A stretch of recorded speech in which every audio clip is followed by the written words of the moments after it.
客运公车在蜿蜒的台湾山路上剧烈地晃动了一下，车轮碾过路面碎石的弹跳感，透过薄薄的座椅皮革直接传导上来。冷气在出风口那持续吐出带着塑料味的冷风，将头顶上方那张粘贴着悠游卡标志的贴纸吹得微微掀起一角。阙恒远抬起手腕看了看时间，现在是下午2点15。车窗外的阳光刺眼得令人发茫。5月中旬的台北山区早已提前进入了盛夏，柏油路面在热浪中隐隐有些扭曲，车厢内散落着他们5个人的背包与基本翻得发皱的通识课讲义，原本正为了解决那个关于地方创生的期末报告而争论不休。坐在靠窗位置的岳清和微微蹙起眉头，将一缕落到颊侧的柔顺黑发挽到耳后。他的动作总是带着一种不自觉的优雅，即便是在这般充满了老人与菜篮味的晃荡公车上，他那张美丽的面容依旧吸引着后方几名男高中生偷偷投来的目光。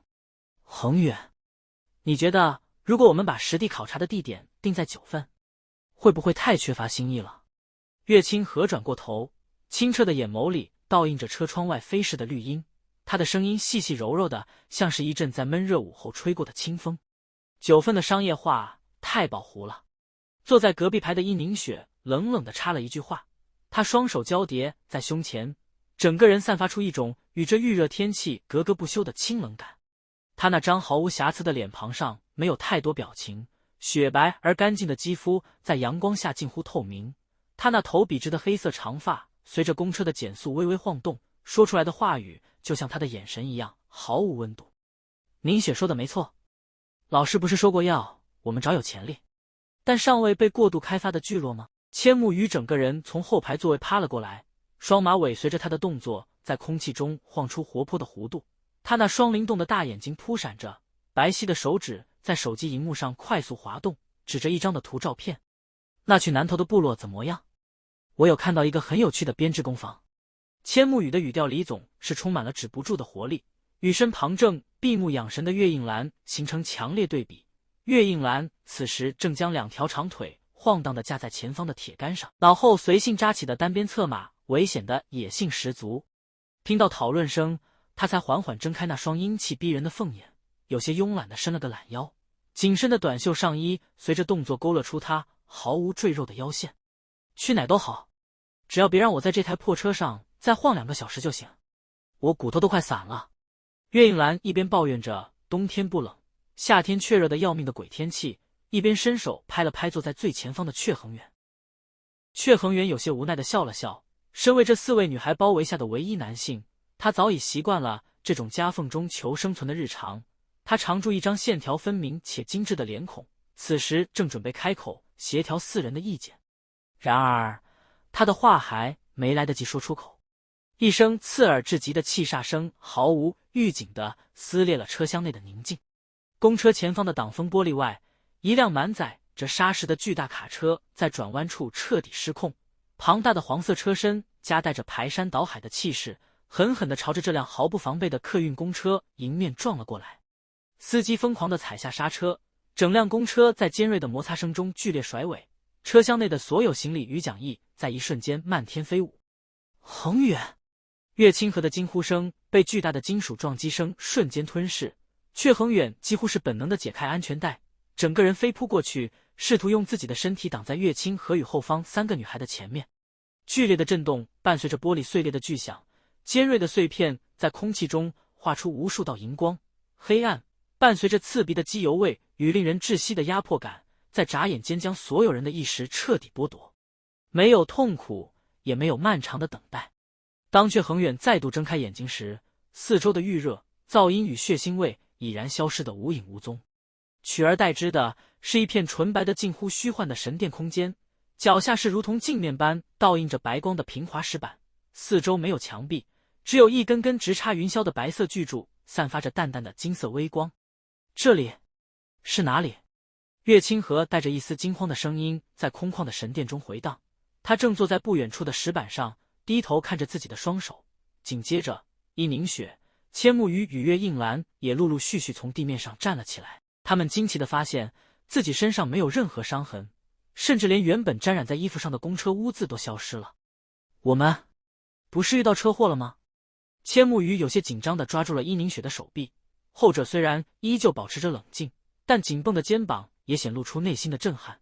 月映兰则是一边活动着手腕，一边警惕地环顾四周。欢迎来到转生神殿，来自异世界的灵魂们。一个带着慌张与心虚的清脆女声突然从半空中传来。不久，纯白的光芒凝聚，一位身穿繁复神圣长袍，容貌绝美却显得有些手忙脚乱的女神出现在众人面前。她的手中拿着一本厚重的金色名册，此时正一边擦着额头上的冷汗，一边偷偷看着阙恒远。那个，实在是非常抱歉。女神突然对着五人来了一个90度的鞠躬，声音里满是愧疚。因为我在管理灵魂轨道的时候不小心打了个瞌睡，导致那辆砂石车的命运线发生了偏转，所以你们5个原本不该在这个时间点死亡的。听到这句话，神殿内的空气瞬间凝固。迷的意思是，我们之所以会死，完全是因为迷的疏失。阙恒源缓缓向前走了一步，那张精致的校草脸孔此时沉了下来。他将4个女孩挡在身后，眼神锐利地直视着眼前这位高高在上的神明。身为一个凡人，在面对神奇时，他却没有丝毫畏惧，反而带着一种不容退让的压迫感。对不起。女神被阙恒远的气势吓得往后退了一小步，语气更加慌张。作为补偿，我会将你们5位的灵魂转生到一个名为亚斯提亚的全新世界去，那是一个充满了魔法与剑的奇幻世界，你们将在那里获得全新的生命。转生？伊宁雪冷冷地挑了挑眉。那么我们在原本世界的家人和生活呢？就因为迷的一句对不起，我们就得抛下一切去一个陌生的地方，而且这对我们根本不公平。阙恒远的声音冷静得让人感到害怕，他开始条理分明地与女神进行谈判。既然错不在我们，迷就不能只是简单地把我们扔过去，我们需要实质上的补偿。女神连忙点头如捣蒜，可以的，可以的，我会赐予你们每个人一项在这个世界上堪称作弊等级的专属特殊技能，这能让你们在新世界中过得顺风顺水。不够。阙恒远跨前一步，语气坚定，我们在原本的世界就是从小一起长大，不论去哪里，我们都不想分开。你还得必须保证我们转生后能够继续在一起。女神听到这里，脸上露出了极度畏难的表情，有些心虚地揉弄着衣角。这个恐怕办不到。转生的灵魂投放是随机的，你们会降生在不同国家的不同家庭里，而且为了适应新世界的法则，你们在前期的灵魂融合阶段必须遗忘前世的记忆，忘记彼此。岳清河的脸色瞬间变得苍白，下意识地抓紧了阙恒远的衣角。千木鱼也急了，这算什么补偿？如果忘记了大家，那就算变得再厉害又有什么意义？神殿内的气氛再度变得剑拔弩张，岳映兰甚至已经捏紧了拳头，英气的眉宇间满是怒火。阙恒远深吸了一口气，强迫自己冷静下来。他知道在这里跟神明动粗没有意义，必须争取最有利的条件。他直视着女神的眼睛，一字一句地说道：好，记忆可以暂时遗忘，出生地也可以不同，但迷必须答应我2个条件，否则我们的灵魂宁可留在大陆的夹缝中，让你的疏失永远无法被抹平。女神被他眼中的决然震慑住了，呐呐地问道：什么条件？第一，你给我们的专属技能必须加倍，每个人都要拥有双重特殊技能。阙恒远伸出2根手指。第二，在我们5个人的魂魄中必须刻下不可磨灭的灵魂引力，当我们在异世界再次相遇的那一刻，前世的所有记忆必须集体苏醒。女神看着阙恒远那张精致却写满不可退让的脸孔，又看了看后方那4位眼神同样坚定的绝美女孩，她知道如果这件事被上神知道，自己绝对会吃不了兜着走。好，我答应你。女神咬了咬牙，挥动了手中的金色权杖，无数道繁复的金色魔法阵在5人的脚下轰然展开，强大的魔力乱流化作一阵阵狂风，吹得众人的衣角猎猎作响。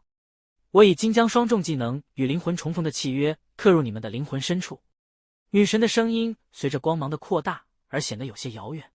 当你们全员再次相遇之时，记忆便会复苏，祝你们在新的世界好运。随着光芒将视线完全遮蔽，五人的意识再度沉入黑暗。女神站在空无一人的神殿中，看着那5道化作流光投入天际的灵魂，终于长长的松了一口气。她有些心虚的拍了拍胸口，自言自语的嘟囔着：“呼，总算把这几个厉害的家伙送走了。虽然多给了技能，不过我好像忘记告诉他们，那个世界其实隐藏着魔王军的威胁呢。妈，反正他们那么厉害，应该没问题吧？”